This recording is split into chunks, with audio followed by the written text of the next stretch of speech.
company newspaper providing the actual news. ना के बराबर। करप्शन को आप खत्म नहीं कर सकते। आज का कोई अखबार है, उसकी एक्चुअल प्रिंटिंग कॉस्ट 100 रुपए से ज्यादा है। यहाँ पर सिस्टम पूरा मिला हुआ है, देश छोड़ के भी भाग पाते हैं। बिना उसके हो ही नहीं सकता। आपके लिए और आपकी फैमिली के लिए life time business class anywhere in the world ये कूपन है। उसको हाथ में लेते ही उसके फाड़ के, एक पत्रकार के पेन में इतनी ताकत होती है कि वो सरकार भी गिरा सकता है। देखन में छोटे लागे घाव करे गंभीर। एंकर कभी भी जर्नलिस्ट नहीं होता है। What is that draw system in education? ये कुछ हद तक स्क्रिप्टेड होता है। चम्मा जलाए रखिए, सुबह होने को है, माहौल बनाए रखिए। हाय, इनसाइडर्स पॉडकास्ट में आप सबका स्वागत है। आज का पॉडकास्ट बहुत ही इंटरेस्टिंग होने वाला है। आप जानेंगे एक ऐसे रिपोर्टर को जो कि इन्वेस्टिगेशन करते हैं। बहुत सारे इन्होंने एविएशन पे स्कैम्स को रिवील किया है। तो मज़ेदार चटपटे किस्सों के लिए आप बने रहिएगा और इस पॉडकास्ट को पक्का से पूरा सुनिएगा। धन्यवाद। मिस्टर रजनीश कपूर हमारे साथ हैं, जो कि नमस्कार sir, thank you very much for coming here on our channel, because अपने आप से सामने आना और इन चीज़ों पे बात करना is a big deal sir. Thank you very much for inviting me and I wish you all the best. Being an investigating journalist, how was your journey and what challenges you have faced? देखिए, ऐसा है कि ये journey अब लगभग 3 दशक की हो गई है।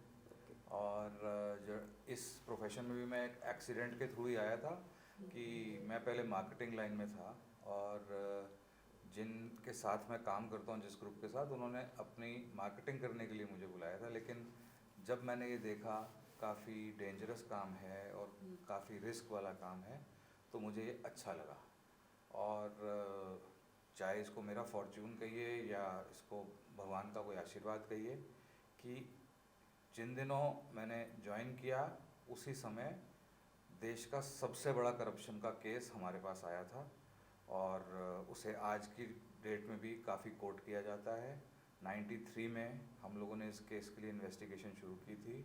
वो बाद में जैन हवाला कांड के नाम से काफ़ी फेमस हुआ।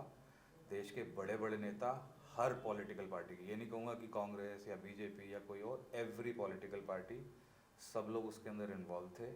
और रिश्वत देने वाला आदमी जो आतंकवादियों को पैसा पहुंचा रहा था, वही देश के नामची पॉलिटिशियंस को पैसा पहुंचा रहा था। बहुत लंबी लिस्ट थी।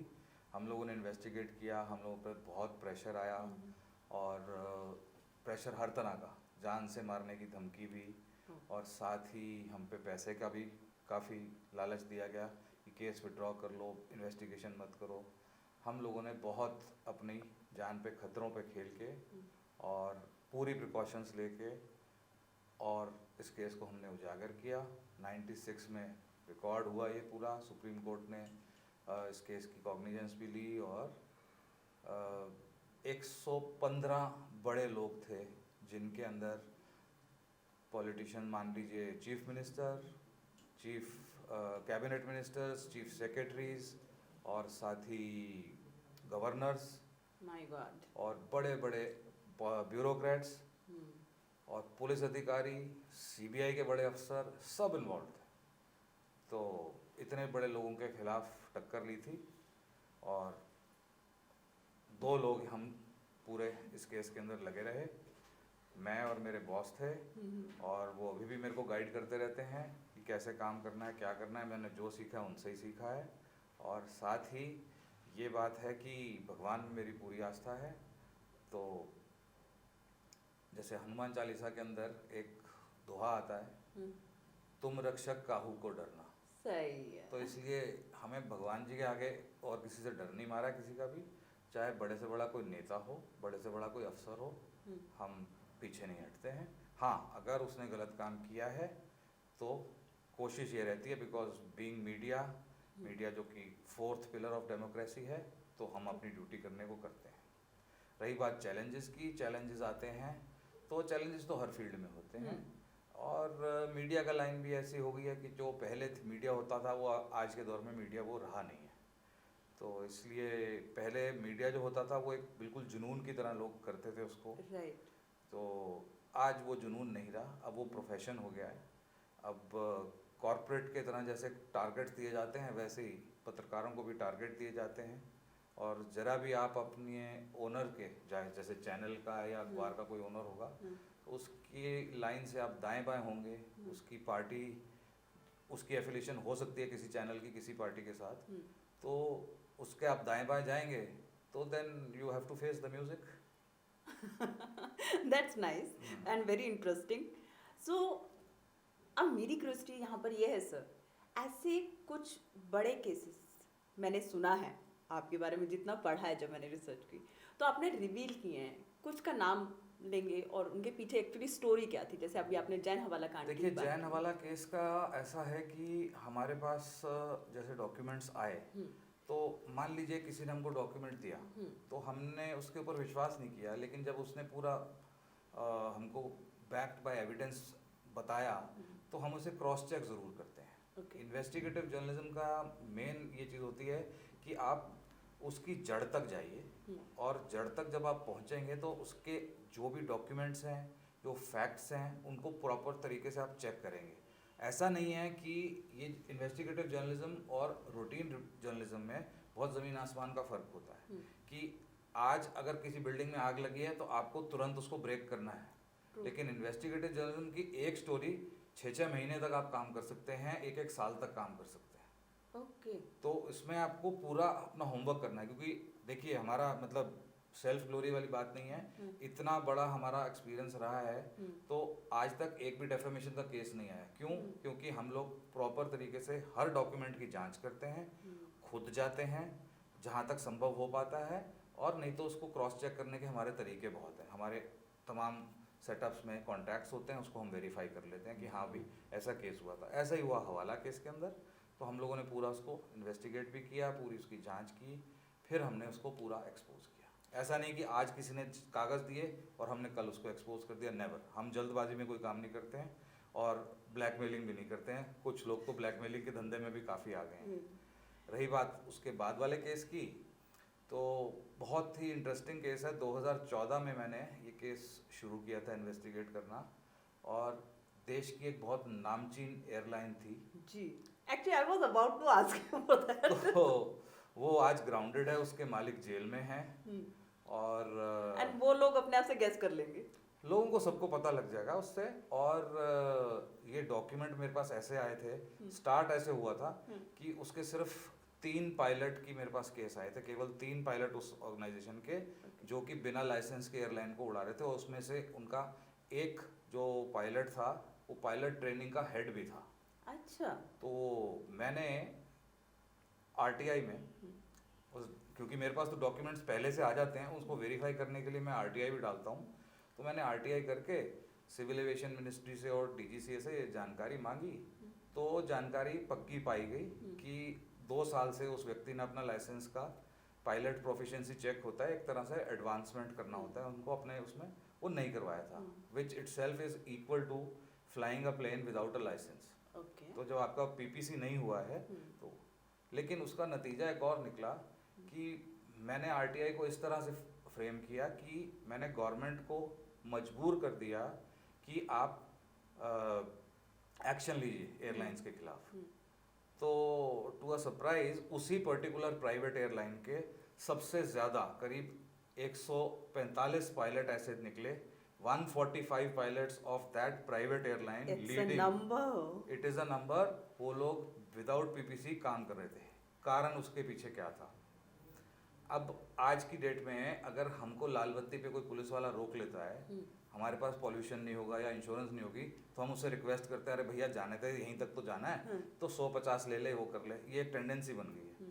तो ये लाला जी ने भी ऐसा ही किया कि पीपीसी के लिए हर पायलट को ट्रेनिंग करने के लिए फ्लाइट सिमुलेटर पे जाना पड़ता है। उसकी एवरेज कॉस्ट पर पायलट 5 से 8 लाख होती है। वो भाई साहब 50,000 से 1 लाख रुपए की रिश्वत यहाँ पे मंत्रालय में दे रहे थे, और उनको इग्नोर किया जा रहा था। तो जो पेंडोरास बॉक्स खुला, तो फिर तो इट इज़ अ हिस्ट्री। फिर मैंने कहा इसका मतलब कुछ तो गड़बड़ है। तो मैंने और जांच करी, मैंने परस्यू किया, तो वो लाला जी ने एक अपने साउथ इंडियन अधिकारी को मेरे पास भेजा, और बड़े प्यार से वो आया, फूल वूल लेके, और मेरे ऑफिस आया और बोला कि सर हमारे ओनर बहुत शर्मिंदा हैं और आपको थैंक्स करते हैं कि आपने बहुत अच्छा काम किया है, और उनकी नॉलेज में नहीं था कि ये इरेगुलरिटी हो रही है, तो थैंक यू सो मच, आपने ये किया और ये कि मैंने कहा ठीक है, अगर ऐसी बात है तो कोई बात नहीं। तो और साथ में एक लिफाफा लेके आए। अच्छा। तो मैंने कहा ये क्या है लिफाफा?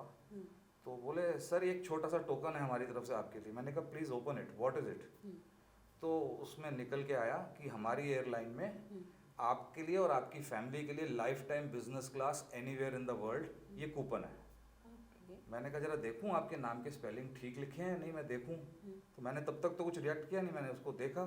देखने के बाद मैंने उसको हाथ में लेते ही उसके फाड़ के मैंने दिया। मैंने कहा ये मेरी तरफ से उनको थैंक्स कर दीजिएगा, मैं बिकाऊ नहीं हूँ। तो जब ये हुआ इसका मतलब मुझे लगा दाल में कुछ काला है। हम्म, तो फिर मैंने और जांच करी। फिर सीबीआई के अंदर मैंने 22 केसेस को लेके उसकी कंप्लेंट करी। उन्हीं 22 केसेस को लेके सीबीआई के अंदर, जिसमें पार्शल इंक्वायरी की गई और मेरे आरोप सही पाए गए हैं, तब उसकी कस्टडी ली गई है उस व्यक्ति की, जो कि बहुत नामची व्यक्ति है। और इसी बीच ये लंबा सफ़र चलता रहा। 2014 से मैं करते करते आज 24 हो गई है। अभी पिछले साल ही वो गिरफ्तार हुए हैं, तो शायद इसी साल गिरफ्तार हुए, if I am not wrong, इसी साल गिरफ्तार हुए हैं। और 10 साल लग गए इस केस के अंदर। वो तो हमारी जांच एजेंसियां अपने हिसाब से काम करती हैं, जब उनको काम करने का मूड होता है वैसे ही काम करेंगी। लेकिन मैंने छोड़ा नहीं, मैं दिल्ली हाई कोर्ट भी गया इसके खिलाफ। और एक बात मैं यहाँ ज़रूर कहूँगा, उस व्यक्ति ने कहा था कौन है ये लोग, क्या हैं, इनको तो मैं ऐसे ही मसल दूंगा। ओके। तो देखन में छोटे लागे घाव करे गंभीर, गंभीर। तो हम वैसे लोग हैं। तो इसलिए ये केस है, फिर और केस चलते जाते हैं। एयरलाइंस के खिलाफ काफ़ी मेरे पास मुद्दे आते रहते हैं।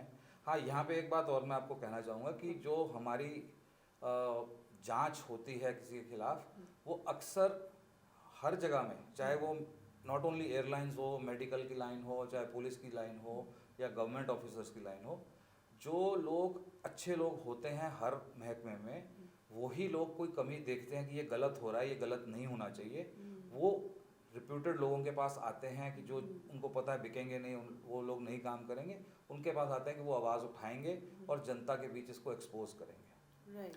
तो हमको उन्हीं की टीम के लोग आके जानकारी देते हैं, तो हम लोग उसको आगे जाके जांच करते हैं, जांच करके फिर हम उसको जनता के आगे एक्सपोज करते हैं, फिर कोशिश करते हैं कि it goes to the logical conclusions. And sir, if I am not wrong, तो ये जो जिस एयरलाइंस की हम लोग बात कर रहे हैं, तो उसका लेकिन बोला ये गया कि वो बैंक्रप्सी की वजह से, और वो सब नाटक है मैडम। इसलिए नाटक है कि दुबई के अंदर मैं खुद जाके देख के आया हूँ कि उसकी कितनी प्रॉपर्टी है और क्या चीज़ है उसने छुपा के रखी है। और ऐसा नहीं है कि हमारे देश की एजेंसीज को पता नहीं है, मेरे पास पूरा एविडेंस आज भी है। अच्छा। ऐसी कोई बड़ी बात नहीं है, लेकिन ये है कि अगर हमारी जांच एजेंसियां भी ठीक से काम करना चाहें तो बहुत काम कर सकती हैं। राइट।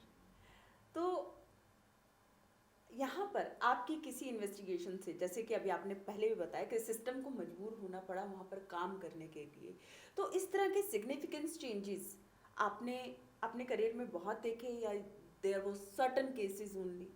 देखिए, मैं इस देश की राजनीति के अंदर जो भी मेरा छोटा सा करियर है 30-35 साल का, उसमें मैंने काफ़ी उतार चढ़ाव देखे हैं, चाहे वो मीडिया हो, चाहे ब्यूरोक्रेसी हो। और उसके अंदर ऐसे ऐसे जिसको कहते हैं कि इंसिडेंट्स हैं, उनका मैं विटनेस हूँ, जिसमें कि बहुत कुछ हो सकता था और मैंने एक छोटा सा रोल निभाया है। मैं बहुत लिमिटेड बात इसलिए कर रहा हूँ कि आज के दौर में भी मेरा योगदान इस सेटअप के अंदर ऐसा रहा है कि बहुत कुछ टॉप सीटर भी हो सकता था, उसको मैंने बचाया है। ओके।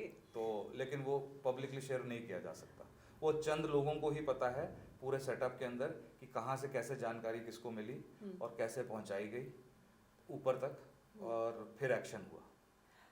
सर, ये जो करप्शन बड़े लेवल पे होते हैं, बहुत सारे लोग होते हैं जो कि बैंक से पैसा ले लिया या फिर गलत तरीके से, जैसे भी हम आपने एक एग्जांपल में बताया, तो आप ये कहना चाहते हैं कि यहाँ पर सिस्टम पूरा मिला हुआ है तभी वो लोग बिल्कुल, absolutely। देश छोड़ के भी भाग पाते हैं? बिना उसके हो ही नहीं सकता, बिना उसके हो ही नहीं सकता।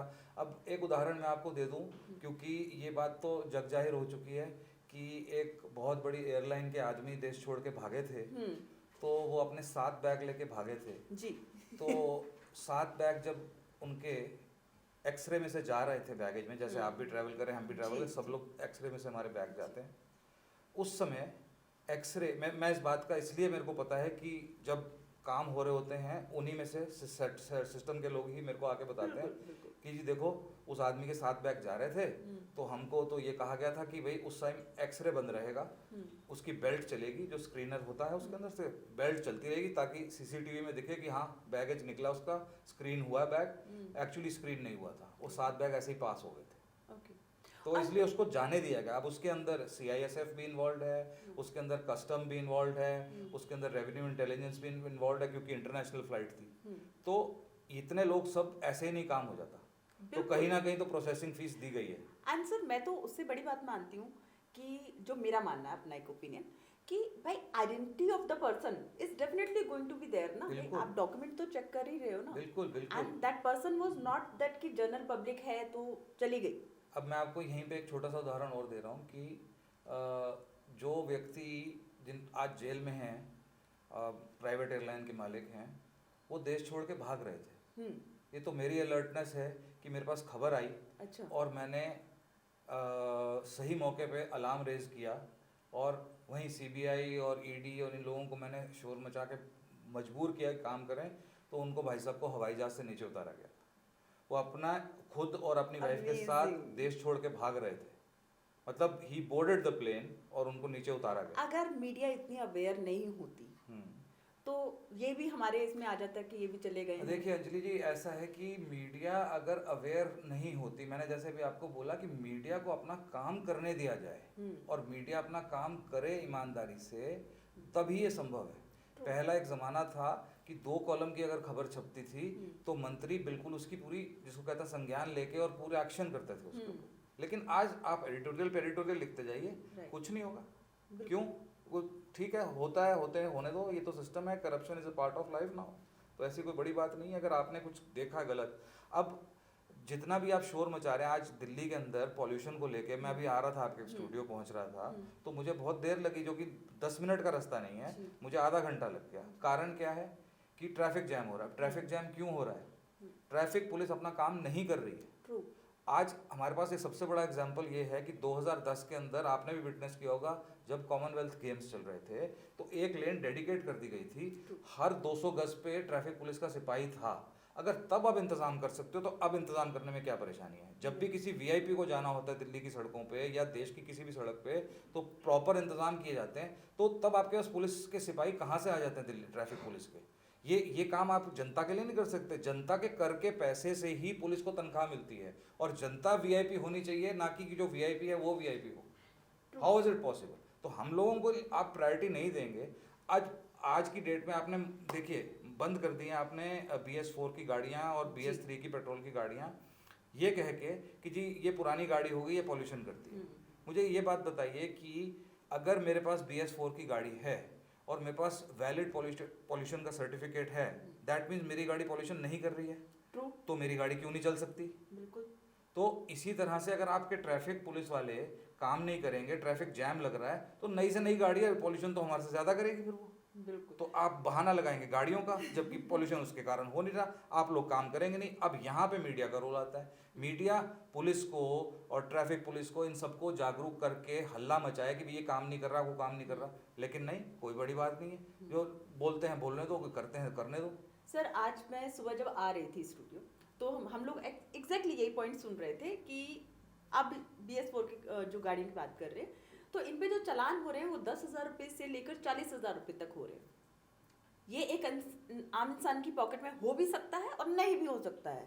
जब हम मिडिल क्लास की आम इंसान की बात करते हैं तो ऑब्वियसली नहीं है।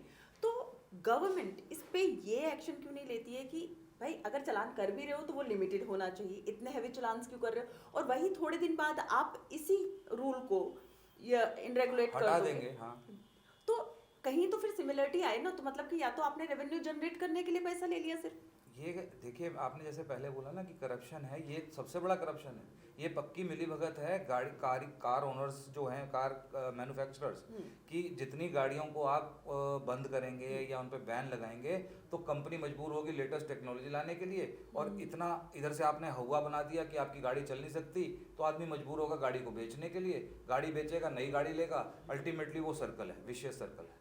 तो इसलिए ये करप्शन जो आपने बोला ना, corruption is a part of the life now. तो अब करप्शन को आप ख़त्म नहीं कर सकते। हाँ, लेकिन ये है कि जागरूक लोग हों, जागरूक मीडिया हो, और जिम्मेदार ऑफिसर्स हों, जिम्मेदार नेता हों, तो शायद फ़र्क पड़ सकता सर है। मुझे आप ऐसा कोई आपको अगर किस्सा याद हो जहाँ पर किसी ऑफिसर ने आगे बढ़ के आपके लिए कुछ ऐसा करेजिस करके दिया हो जहाँ पर कि वो अपने सिस्टम के अगेंस्ट जाने को तैयार हो, तो ऐसा कुछ कभी एक्सपीरियंस किया? बिकॉज सिस्टम बहुत बदनाम है हमारे देखिए, यहाँ पे। सिस्टम बदनाम है। मेरे पास एविएशन का ही एक एग्जांपल है कि एक और प्राइवेट एयरलाइन जो कि प्राइवेट चार्टर करती है, आज की डेट में चार्टर एयरलाइंस का बहुत बड़ा फैशन हो गया। तो मुझे एक अधिकारी ने ही ऐसी जानकारी दी कि इस पे आप शोर मचाइए, क्योंकि आप जब शोर मचाते हैं एविएशन के लिए तो यहाँ पे अच्छे अच्छे हिल जाते हैं। राइट।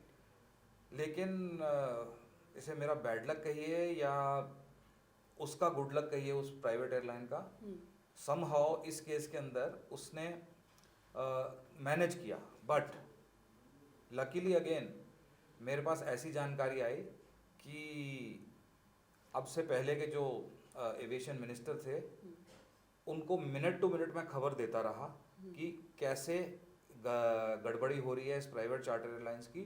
और मैं बेस्ड ऑन फैक्ट्स कह रहा हूँ, मेरे ट्विटर हैंडल पे भी, और मेरी जो स्टोरी है जो मैंने इसको वेब पे चलाई हुई है हमारे कालचक्र न्यूज़ पे, तो वो ओवर 60,000 हिट गए हैं उस पर, और बहुत लोगों ने देखा है उसको, और मंत्री को पूरी जानकारी थी।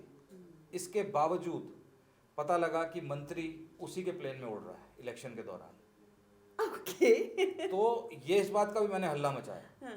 तो शायद सिस्टम को पता लगा, तो इस बार वापस वो मंत्री नहीं बन पाए। ओके। तो मैं इसको ये समझता हूँ, क्योंकि मेरे को, जैसे आपने बोला कि अंदर के लोग जो हैं अधिकारी, उन लोगों ने ही मेरे को ये जानकारी दी, ये जानते हुए कि ये आदमी दबने वाला नहीं है, ये शोर मचाएगा, और उनकी भी मजबूरी है। देखिए, एक लेवल होता है, एक जॉइंट सेक्रेटरी लेवल है, एक डिप्टी सेक्रेटरी लेवल है, एक फिर सेक्रेटरी आएगा, एडिशनल सेक्रेटरी होंगे। तो अब किस हद तक आप पैसे बांटेंगे? किसी ना किसी का तो ज़मीर जागेगा। तो जिसका ज़मीर जागता है वो मेरे को जानकारी देता है, और वो पक्की जानकारी होती है। और वो पूरी, आजकल तो बड़ा आसान हो गया, आप पेन ड्राइव पे लेके आएंगे, चुपचाप आपका होगा, और दिल्ली में आप कहीं भी किसी को मिलना है मिल सकते हैं। भाई अपना मोबाइल कहीं पे छोड़ के चले जाओ, आपकी लोकेशन कोई ट्रेस नहीं करेगा। तो ऐसे हमने बहुत काम किए हुए हैं, और बहुत बड़े बड़े काम किए हुए हैं, जिसमें लोगों को पता लगता है कि मैं दिल्ली में ही हूँ, लेकिन मैं होता लखनऊ में हूँ। मेरी लोकेशन दिल्ली दिखाई जाती है, मैं होता लखनऊ में हूँ। सर, ये जो जज्बा है आपका देश के प्रति, बोलिए कि इस सिस्टम को सुधार, तो आई थिंक सुधार पाना तो बहुत मुश्किल होगा, ये वर्ड बहुत डिफिकल्ट होगा, बहुत ज़्यादा ही। तो ये जो जज्बा है ये कहाँ से आता है? और अभी जब इतना हमारा मीडिया चेंज हो चुका है, तब इस जज्बे को बनाए रखना। देखिए, मैंने आपसे पहले बोला कि ये मीडिया का जो काम है एक जुनून वाला काम है, और उसको कोई जुनूनी व्यक्ति ही कर सकता है। पहले जुनूनी व्यक्ति होते थे, लेकिन आज भी जुनूनी व्यक्ति जो हैं वो किसी ना किसी कारण कॉम्प्रोमाइज़ कर लेते हैं। कॉम्प्रोमाइज़, उनको फैमिली का प्रेशर है, भाई नौकरी हाथ से धोने का प्रेशर है कि हाथ से नौकरी चली जाएगी, या कुछ होगा, कल को क्या खाएंगे। इंसान ने EMI पे बहुत कुछ ले रखा है, उसकी और रिस्पॉन्सिबिलिटी हैं, बीवी बच्चे, स्कूल फीस, सब दुनिया भर की बातें हैं। तो उसको कहीं ना कहीं समझौता करना पड़ता है। लेकिन वहीं हमारे पास एक टीम ऐसी है जो कई चैनल्स में, कई न्यूज़पेपर्स में आज भी काम कर रहे हैं, और वो उनकी स्टोरी अगर वहाँ नहीं लगती है, वो स्टोरी हमारे साथ शेयर करते हैं, और उस स्टोरी को हम उजागर करते हैं, फिर हम उसको आगे तक ले जाते हैं। आज भी जुनूनी लोग मौजूद हैं। पहले तो जुनूनी लोग बहुत होते थे, और उनको फ्रीडम थी पूरी कि भैया तुम्हें जो करना करो, किसी भी नेता के खिलाफ। अरे बाद में पता लगता, ओहो, एडिटर को फ़ोन आया किसी नेताजी का, भाई तुम्हारे रिपोर्टर ने ऐसे कर दिया, ओहो हो, मैं देखता हूँ जी। ऐसा हो ही नहीं सकता कि एडिटर की नॉलेज में ना हो कि मेरा रिपोर्टर कौन सी स्टोरी फाइल कर रहा है। तो वो एडिटर भी अपने रिपोर्टर्स का पूरा ध्यान रखते थे लेकिन आज एडिटर की भी मजबूरी है कि उसके ऊपर एक और हथौड़ा चल रहा है कि ऐड नहीं मिलेंगे या उसको वो नहीं होगा, तो उसकी भी मजबूरी है, उसको चैनल चलाना है, उसको न्यूज़पेपर चलाना है, तो then he also succumbs to the pressures. Sir जितने चैनल आ गए हैं और जितने अभी आज के टाइम पे, तो आपको पता है सोशल मीडिया इतना ज़्यादा आम हो गया है जिसमें कि लोगों का नज़रिया चेंज हो गया है और रिपोर्टिंग का ज़रिया भी चेंज हो गया है, तो इससे जो एक्चुअल खबर है, क्या आप मानते हैं कि ऑडियंस तक या जनता तक पहुंच पाती है? इसका जवाब हाँ और ना दोनों है। कारण ये है कि आज हर किसी के हाथ में मोबाइल फ़ोन है, हर कोई अपने आप को रिपोर्टर समझ लेता है, अच्छी बात है, लेकिन आज इसको मिसयूज़ भी किया जा रहा है। आज आपके पड़ोस में कोई व्यक्ति है, अगर आपने गलती से गाड़ी उसके घर के आगे गलत लगा दी, तो बस वो कुछ आपका मोबाइल से बना के और करके आपको ब्लैकमेल करना शुरू कर देगा, मैं इसको वायरल कर दूंगा, मैं रील बना दूंगा, मैं ये कर दूंगा, वो कर दूंगा। तो एक ये ज़माना आ गया।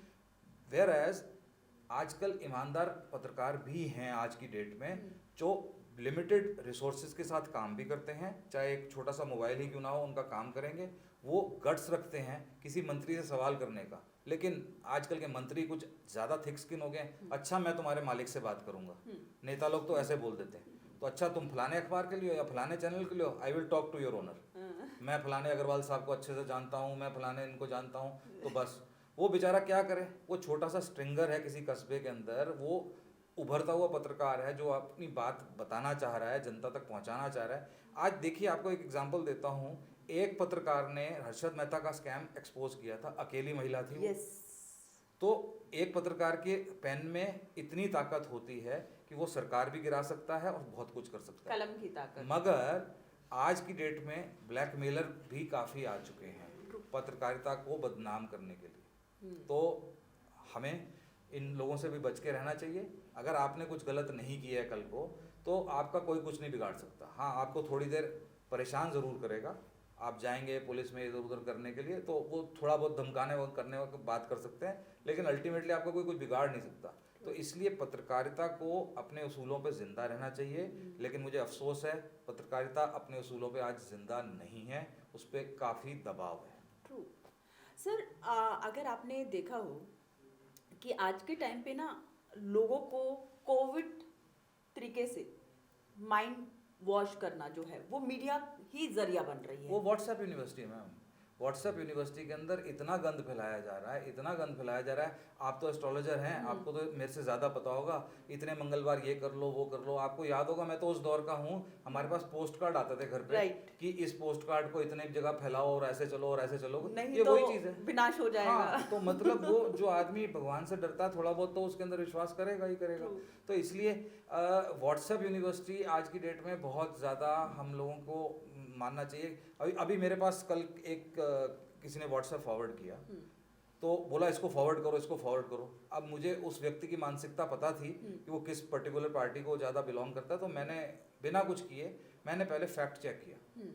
आज की डेट में हम सबको ये करना चाहिए कि एक तो फॉरवर्ड्स जो आते हैं उस पर लिखा होता है फॉरवर्डेड मेनी टाइम्स, तो आप फॉरवर्ड्स को पहले फैक्ट चेक करिए।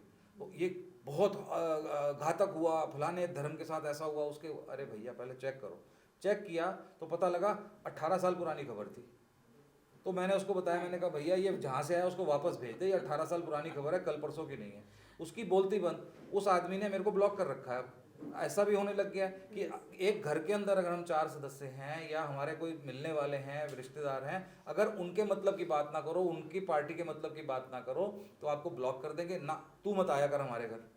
कोई बात नहीं, हम तो सच्ची बात कह रहे हैं, ज्यों की त्यों धर देनी चदरिया, हम तो उसमें बिलीव करते हैं। राइट सर, लेकिन अब मुझे ये एक चीज़ का और आंसर दीजिएगा कि सर रिपोर्टर में और एक एंकर में, क्योंकि आज के टाइम पे जितने भी चैनल्स हैं उन सब पे एंकर्स हैं और जो न्यूज़ पढ़ रहे हैं और हम उनको रिपोर्टर समझ के उनकी हर बात पे विश्वास कर रहे हैं। What is the difference? And देखिए, क्या एंकर कभी भी जर्नलिस्ट नहीं होता है। एंकर इज एन एंकर, वो तोता है, उसको जो पाठ पढ़ाया जाएगा वो पढ़ेगा और वो बोलेगा।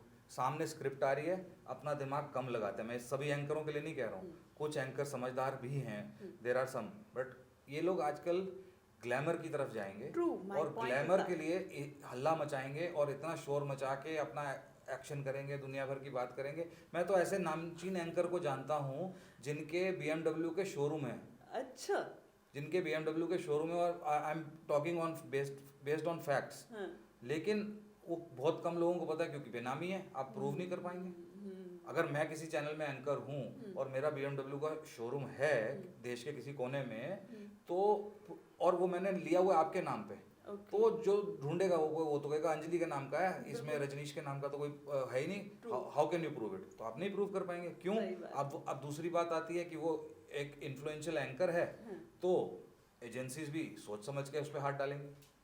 तो इसलिए एंकर और रिपोर्टर के अंदर, रिपोर्टर ग्राउंड वर्क करता है और एंकर उस ग्राउंड वर्क का फल खाता है। सर, तो इसमें जो रिपोर्टर ने अपना ग्राउंड वर्क किया, एंकर के पास में लास्ट में स्टोरी जाएगी, बट उससे पहले एक एडिटर के पास भी स्टोरी जाती है। एक एडिटर का रोल कितना इम्पोर्टेंट होता है और कितना डिफिकल्ट होता है?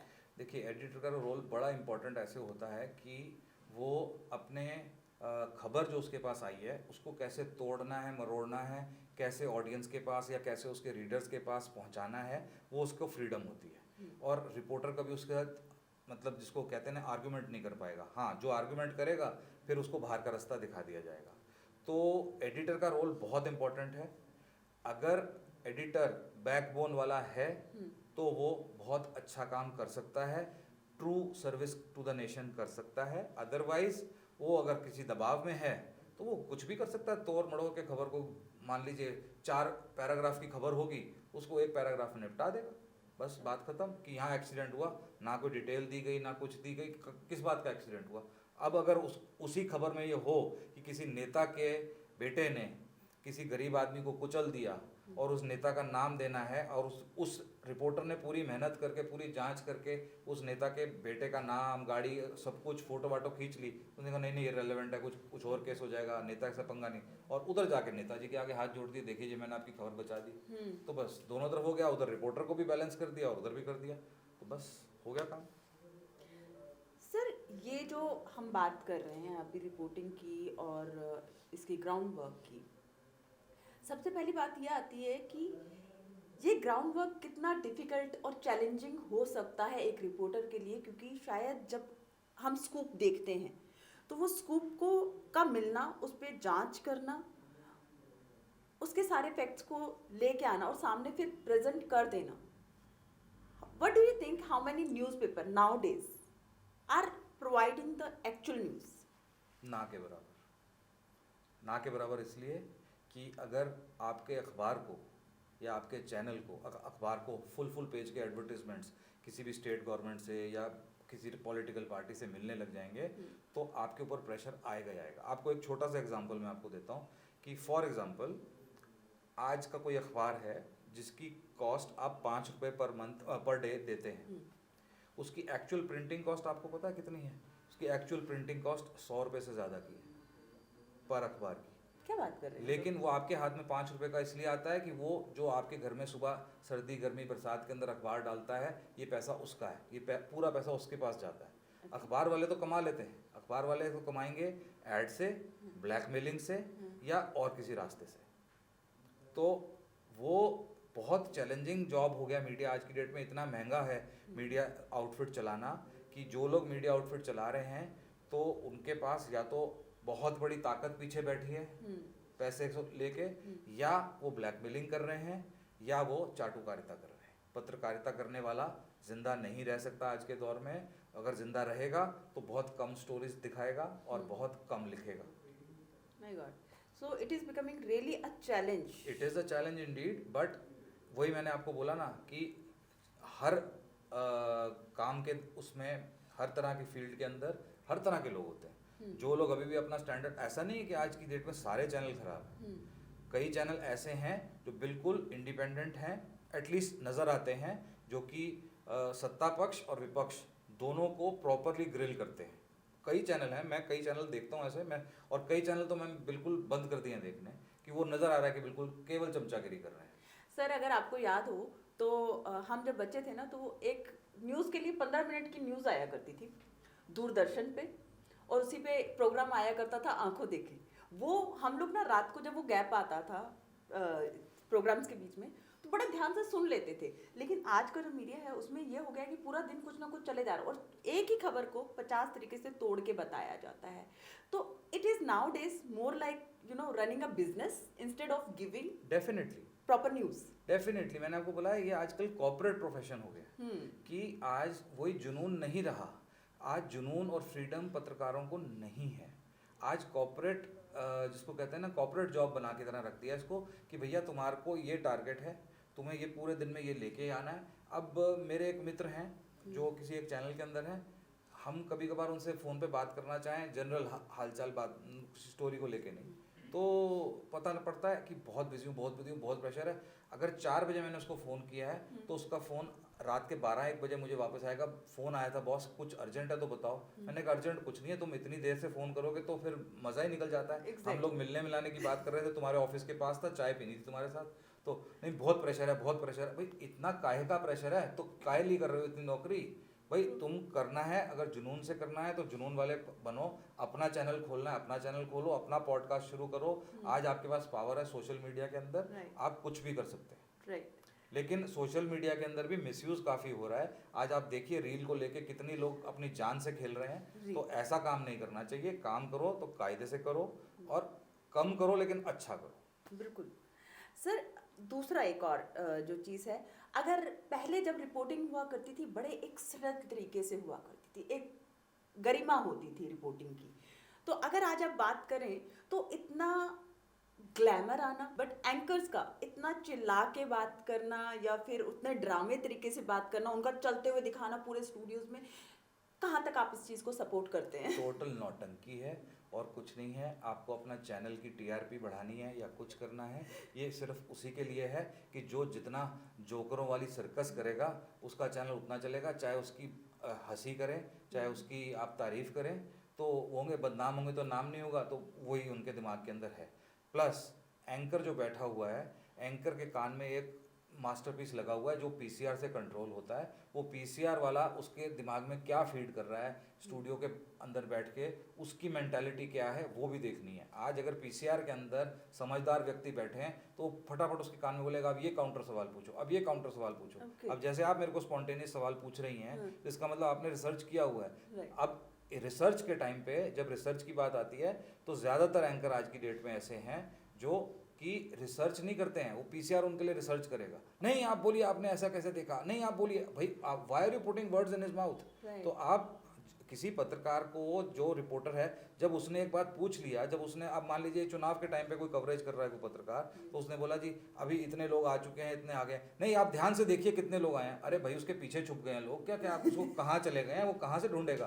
भाई जितने अगर 10 लोग नजर आए तो 10 ही बोलेगा, 12 थोड़ी बोलेगा।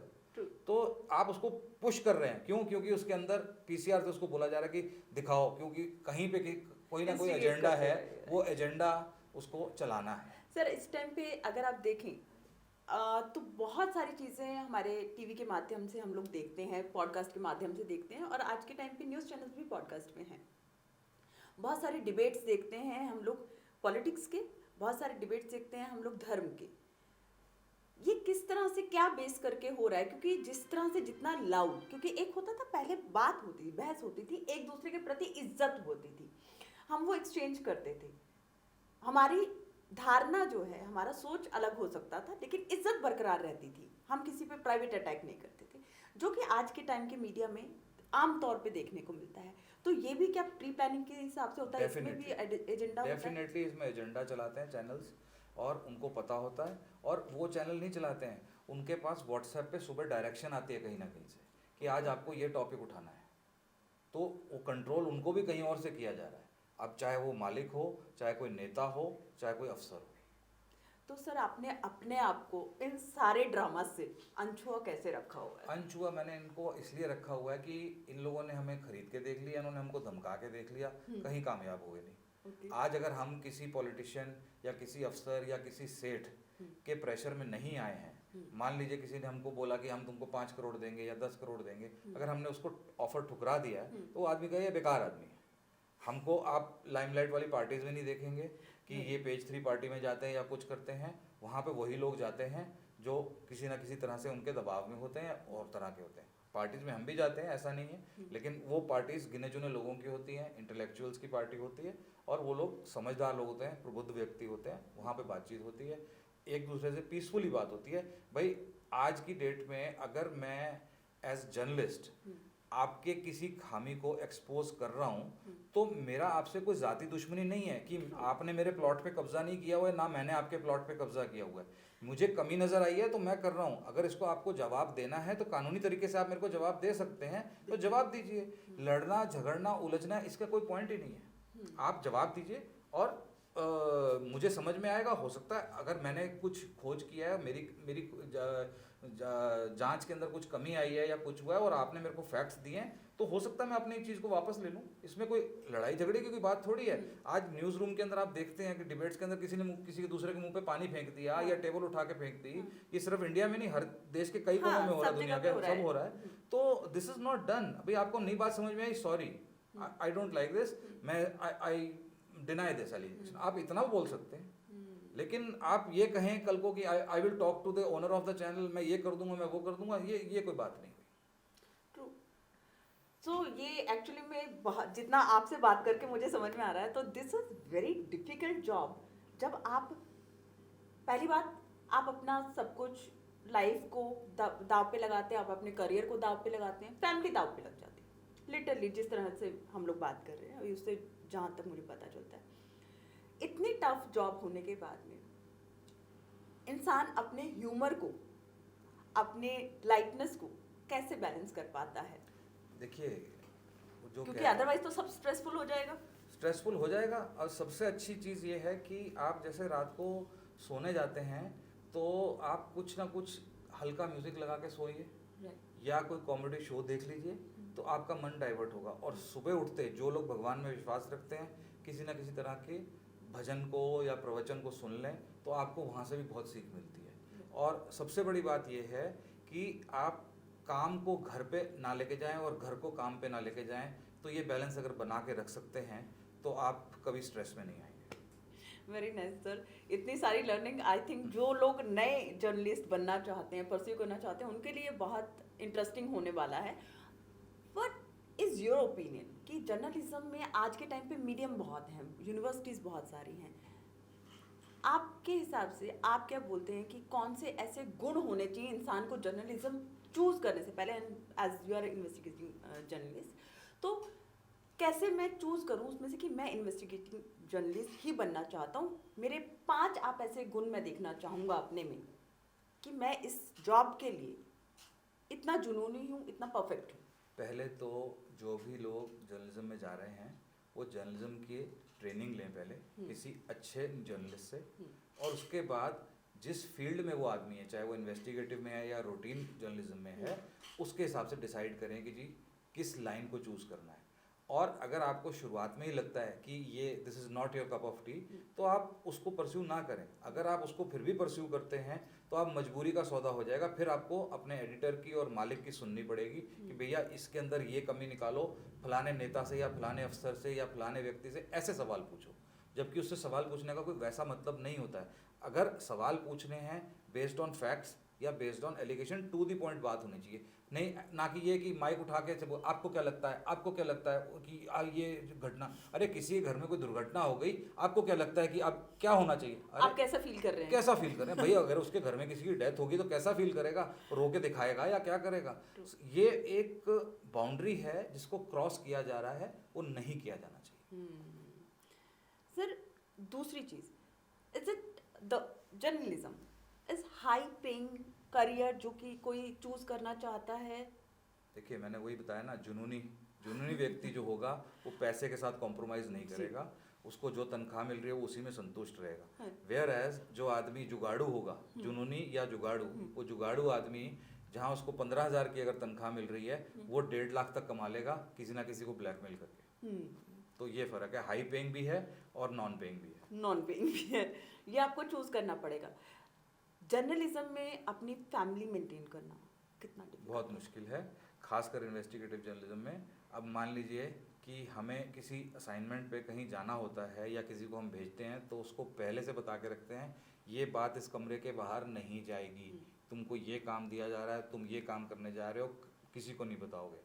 तो हम लोग तो ऐसे भी ट्रेनिंग देते हैं कि किसी को अगर बताया कि भैया तुमको कल सुबह लखनऊ जाना है तो 4 दिन के कपड़े अपने रख लेना, उसकी तैयारी रख लेना।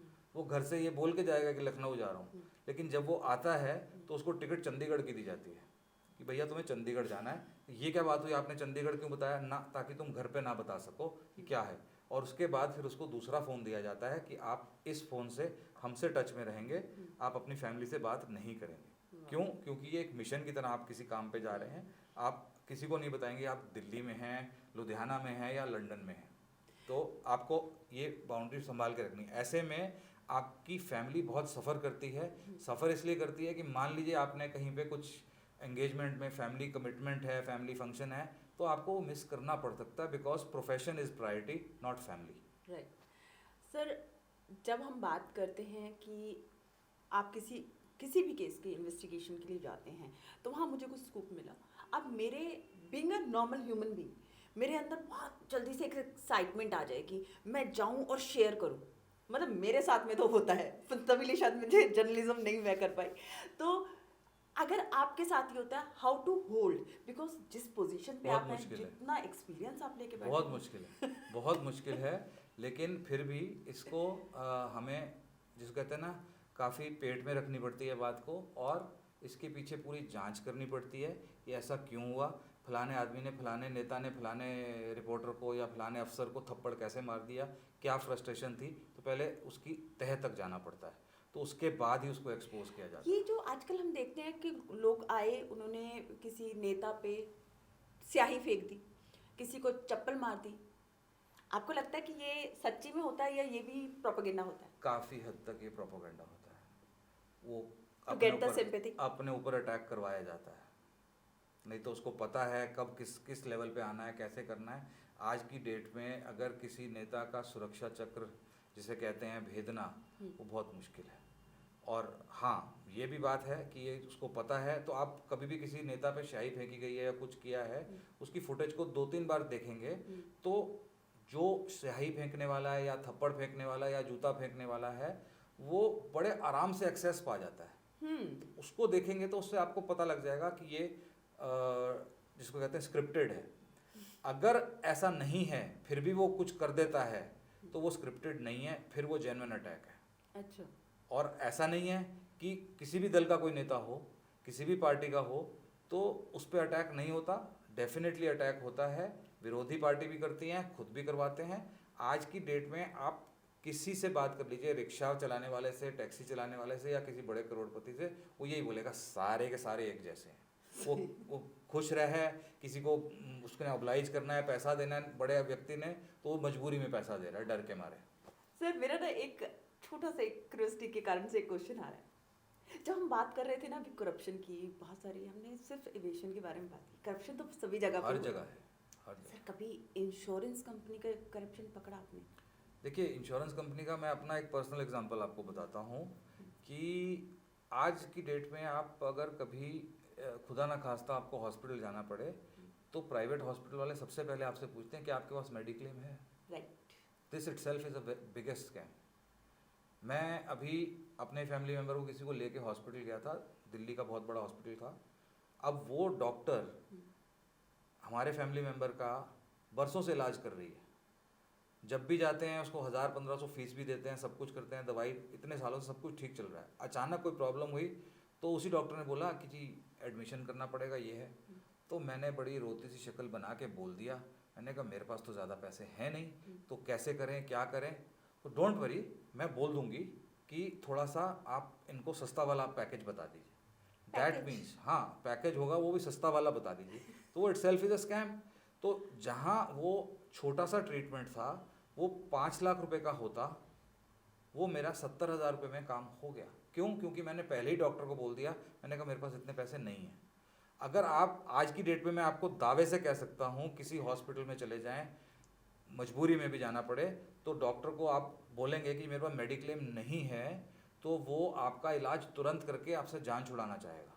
ट्रू। कारण कारण ये कि भैया अगर आप मेडिक्लेम वाले हैं और आपकी पॉलिसी में 5 लाख 20 लाख 25 लाख का कोई है आपका इंश्योरेंस, तो वो जितना ज़्यादा बिल हो सकता है, एक एक दस्ताने का, एक एक छोटी सी सुई का बिल बनाता रहेगा, जितनी बार नर्स आई है उसका भी विजिट बनाएगा। जबकि ये सारा कुछ देखा जाए तो उसके अंदर शामिल होता है जो रूम की पैकेज होती है। तो ये इंश्योरेंस कंपनी का सबसे बड़ा स्कैम मेडिक्लेम है। सर अभी ये जो जिस सीजन में अभी हम बैठ के बात कर रहे हैं, अभी आप देखेंगे बहुत बड़े बड़े लोग ना मतलब रादर मिडिल क्लास तक भी अपने बच्चों के एडमिशन के लिए भागना शुरू करेंगे और बहुत मोटी रकम ये देने के लिए तैयार हो जाते हैं। माय पॉइंट इज हो जाते हैं, और बहुत सिलेक्टेड स्कूल्स होते हैं जहाँ पर कि ये करोड़ों तक चली जाती है, हज़ारों से शुरू होती है, करोड़ों तक चली जाती है। जबकि मैं मानती हूँ कि अगर आप दो ही ना तो हो ही ना, लेकिन अपने आप में ये एजुकेशन को लेके भी एक स्कैम चल रहा है। बिल्कुल चल रहा है।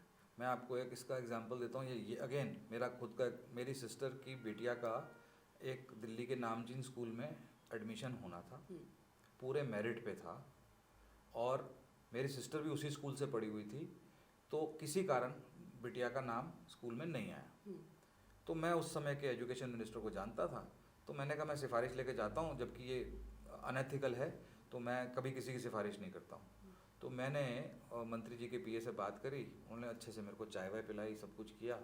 तो बोले कि क्या है, मैंने कहा भाई देखो मेरी सिस्टर का है। तो उसने कहा कपूर साहब सच्ची बात बताऊँ आपको कि मैं आपको मना कर नहीं सकता, और आपका काम करूँगा तो ये मेरे को बहुत महंगा पड़ेगा। मैंने कहा समझा नहीं। मैंने कहा वो अच्छे वेल टू डू फैमिली में ब्याई गई है और वो पैसा खर्चने को भी तैयार हैं जो स्कूल को देना है। कहता है नॉट दैट क्वेश्चन कि अगर मैं फ़ोन करके स्कूल के प्रिंसिपल को बोलूँगा कि जिस बच्चे का एडमिशन होना है तो वो बिना पैसे एडमिशन कर देगा, फेयर इनफ। आप मेरे पास आए चल के, मैं आपका काम कर दिया, आप भी खुश मैं भी खुश।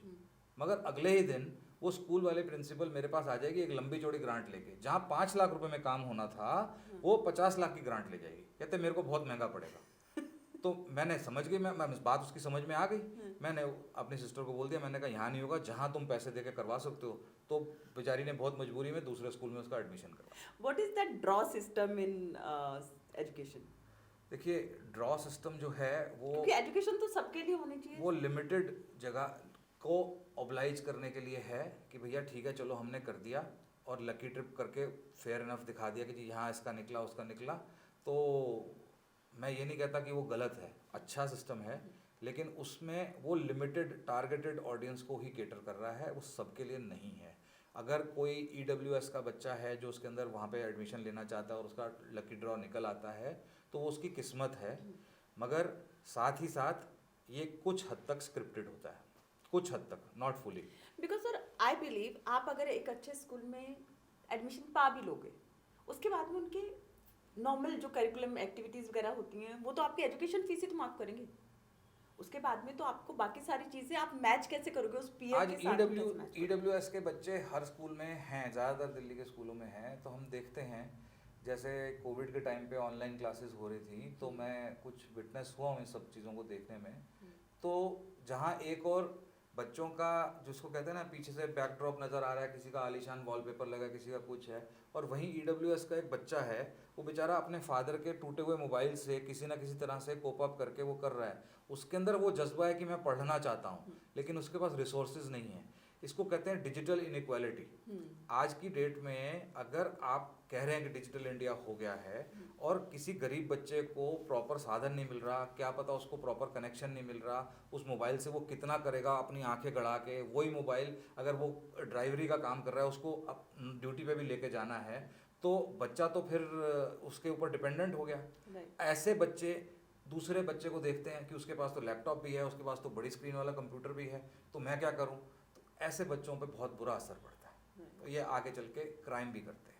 माय गॉड, तो हम काफ़ी हद तक खुद ही रिस्पॉन्सिबल हो जाते हैं to give a rise to a criminal. देखिए सिस्टम हमारा अगर ऐसा हो, आज की डेट में हम फ्रीबीज की बात कर रहे हैं और सब कुछ कर रहे हैं, जो कि इतना हमारे आज़ादी को 75 साल से ज़्यादा हो चुके हैं, तो अगर हम इस देश के लिए कुछ नहीं कर पाए तो उसके लिए काफ़ी हद तक क्या पूरी तरह से राजनेता रिस्पॉन्सिबल हैं, वो किसी भी दल के हों। मैं किसी पर्टिकुलर पार्टी को आरोप नहीं लगा रहा हूँ, हर दल के राजनेता इस देश को उन्होंने, जिसको कहते हैं ना बहुत ही बुरी तरह से इसको टॉर्चर किया हमारे देश को, और रिजल्ट आपके सामने है। आज सड़कें हमारी ठीक नहीं है, पार्किंग व्यवस्था नहीं है, बिजली ठीक से नहीं है, पानी का ये है सर एक झंझट। छोटा सा क्वेश्चन और आ गया, ये जो अभी हम बात कर रहे हैं कि ये जो ईडी के हम देखते हैं टीवी में छापे पड़ गए, इतने करोड़ों रुपए मिल गए, is that scam exactly the true cases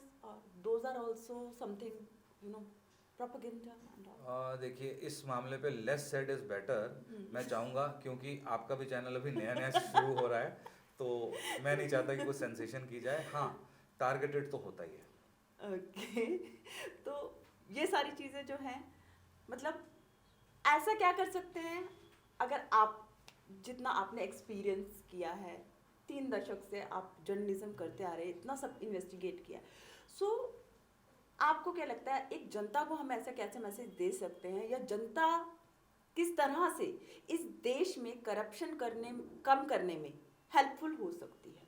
देखिए, वो एक फिल्म आई थी ना, मुन्ना भाई जी। तो उसमें मुन्ना भाई ने भी ऐसे ही कहा था कि भैया नहीं देना है तो नहीं देना है, और आपने अगर कुछ काम करना है, करप्शन आप यहीं से शुरुआत करते हैं कि मान लीजिए आप कुछ सामान खरीदने जा रहे हैं, अब बिल लोगे तो टैक्स देना पड़ेगा, आप बिल मत दो तो आप टैक्स नहीं दे रहे, तो आप करप्शन के पार्ट तो खुद बन गए। तो आप लो जी, बिल देना है, लाओ बिल दो, मेरे को पक्का दो, मैं देता हूँ। आज की डेट में आप पेट्रोल खर्च करते हैं, आप पूरा जीएसटी वीएसटी सार हर तरह का टैक्स दे रहे हैं, आप एक छोटा सा बिस्किट का पैकेट खरीद रहे हैं, उसमें भी टैक्स शामिल है। ट्रू। तो आप पूरी तरह से अगर टैक्स दे के ही सामान खरीदेंगे तो आप करप्शन का पार्ट नहीं बनेंगे। तब देखिए क्या होता है। तो चीज़ें चेंज हो सकती हैं, may it will take time, but कुछ तो चेंज होगा। एक ना एक शम्मा जलाए रखिए, सुबह होने को है, माहौल बनाए रखिए।